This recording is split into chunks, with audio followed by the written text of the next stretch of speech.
Hi friends, welcome to 3T vlogs. అందరికి ముందుగా happy Christmas and happy తులసి పూజ. ఈరోజు మా తెనాలి ఐతానగర్లో అయితే మంచిగా క్రిస్మస్ సెలబ్రేషన్ చేస్తారనమాట.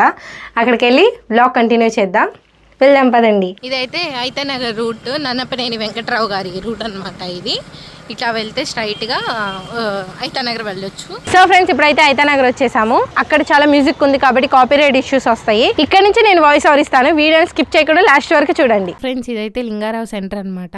ఇక్కడైతే కళ్ళుప్పుతో ఎవ్రీ ఇయర్ ముగ్గేస్తారు. ఎంత బాగుంటాయి అంటే, అంతకుముందు ఇయర్ అయితే క్రిస్మస్ తాత బొమ్మ వేశారు, ఇప్పుడేమో సిలువుని గీసి మెరీ క్రిస్మస్ అని రాశారు. మొత్తం నచ్చింది నాకు. కానీ ఇక్కడ వాళ్ళు అది తొక్కేస్తుంటే నాకు ఏదోలా అనిపించింది అనమాట. తొక్కకుండా మంచిగా ఫొటోస్ దిగుంటే బాగుండేది. ఇక్కడ నుంచి కొంచెం ముందుకెళ్ళినట్లయితే క్రౌడ్ చాలా ఎక్కువ మంది ఉన్నారు. ఇక్కడ చూసుకున్నట్లయితే చర్చిని మంచిగా డెకరేషన్ చేశారనమాట. దూరం నుంచి చూస్తే కూడా చక్కగా కనపడుతుంది లైట్స్తో. అండ్ ముందు టెంట్లు వేసారు. లోనికి చర్చ్లోకి వెళ్ళే వాళ్ళు వెళ్ళొస్తున్నారు. ఇక్కడ చిన్నపిల్లలేమో అది ఎక్కి జారుతూ ఉన్నారనమాట. ఒకడైతే పడ్డాడు, భలే కామెడీ అనిపించింది. అలాగే ఇక్కడ చూసుకున్నట్టయితే జంపింగ్ ఉందన్నమాట. ఎగిరిన వాళ్ళు ఎగిరినట్టే ఉన్నారు. కాళ్ళ నొప్పులు రావో మరేం రావో కానీ. బెలూన్ చూస్తాకి చాలా క్యూట్గా ఉంది. చందుని అడిగితేనేమో కొనివ్వలేదు, అందుకే అక్కడి నుంచి వెళ్ళిపోయాం. ప్రైస్ కూడా కనుక్కోలేదన్నమాట. బుజ్జిగా రంగుల రత్నం భలే క్యూట్గా ఉంది కదా. బుజ్జి పిల్లలు ఎక్కువ భలే తిరుగుతున్నారు. మా చిన్నప్పుడు అయితే ఇది ఒక 50 రూపీసా 100 రూపీస్ ఉండేది. మరి ఇప్పుడు ఎంత ఉందో కాస్ట్ తెలీదు. చూసేసి పక్కకు వచ్చేసామన్నమాట. అక్కడ నుంచి కొంచెం ముందుకు వెళ్ళినట్లయితే సౌండ్ సిస్టమ్ ఉంది. డెకరేషన్ చూసారా ఎంత బాగుందో, మంచిగా చేశారనమాట. లైటింగ్స్ కానీ సాంగ్ సిస్టమ్స్ కానీ చాలా బాగా అనిపించినాయి. బాపట్ల దుర్గా వస్తాడు అనుకున్నాం, రాలేదు. వస్తాడేమోనని వెయిట్ చేసి ఇవి చేసి కాళ్ళు కూడా నొప్పులు వచ్చినాయి అనమాట.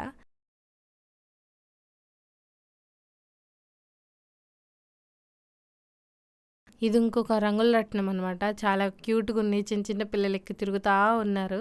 పెద్దవాళ్ళకి ఎక్కడానికి లేవంట, చిన్నపిల్లలకే ఉన్నాయి.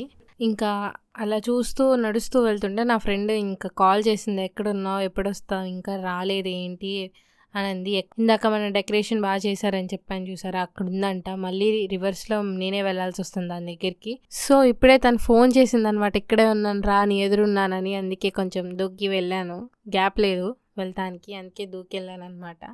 చందుని రా నియా అని పిలుస్తుంది, తనే వీడియో తీస్తున్నాడు. ఇంకా మేమిద్దరం కలిసి అటు వెళ్ళామన్నమాట. ఇక్కడ చూసుకున్నట్టయితే డెకరేషన్ చాలా బాగుందన్నమాట. అక్కడ రష్గా ఉందని నేను వెళ్ళలేదు, చందు వెళ్ళి వీడియో తీసుకుని వచ్చాడనమాట. ఇంకొంచెం ముందుకు వచ్చాము, అక్కడ డెకరేషన్ చూసారు, ఇందాక చూపించానే ఆ డెకరేషన్ అనమాట. చాలా నచ్చింది నాకు. చందు వీడియో మొత్తంలో ఇక్కడ కనపడతాడనమాట. ఇంకొద్దిగా ముందుకెళ్ళి చూసి ఫోటోలు దిగుదామని వచ్చాము. ఇంకా ఇక్కడ చూసుకున్నట్టయితే తమిళ్ కోసం మనం ఫోటో ఇక్కడే దిగామన్నమాట. ఇక్కడ చూసుకున్నట్టయితే ఇంకో చర్చ్ అనమాట. ఇది కొత్త చర్చ్. ఆ స్ట్రీట్ మొత్తంలో ఒక 3-4 చర్చెస్ ఉంటాయి. ఆ చర్చ్ ముందే డెకరేషన్ బాగా చేశారనమాట. పిక్స్ దిగటానికి చాలా బాగుంది. అక్కడ నుంచి కొంచెం ముందుకు వచ్చి ఇంకో చర్చిని చూసుకొని ఇంకా రిటర్న్ అవుతున్నాం అనమాట. ఇది ఐతానగర్ ఎంట్రన్స్ అనమాట. ఐతానగర్ ఎంట్రన్స్ నుంచి లింగారావు సెంటర్ దాకా మంచిగా డెకరేషన్ చేశారు. చాలా బాగుంది. ఎవ్రీ ఇయర్ ఇలాగే చేస్తారు. ఈ ఇయర్ అనే కాదు, ఎవ్రీ ఇయర్ ఇలానే చేస్తారు. తెనాలి ఐతానగర్లో క్రిస్మస్ మంచిగా చేస్తారనమాట నాకు తెలిసినంత వరకు. సో ఫ్రెండ్స్, వ్లాగ్ ఎలా అనిపించింది, మీ ఊర్లో క్రిస్మస్ సెలబ్రేషన్స్ ఎలా జరిగినాయో కింద కామెంట్ చేయండి. ఈ వీడియో కనుక మీకు నచ్చినట్లయితే లైక్ చేయండి, మీ ఫ్రెండ్స్ అందరికి షేర్ చేయండి. అలాగే మన ఛానల్ని సబ్స్క్రైబ్ చేయడం మాత్రం మర్చిపోకండి.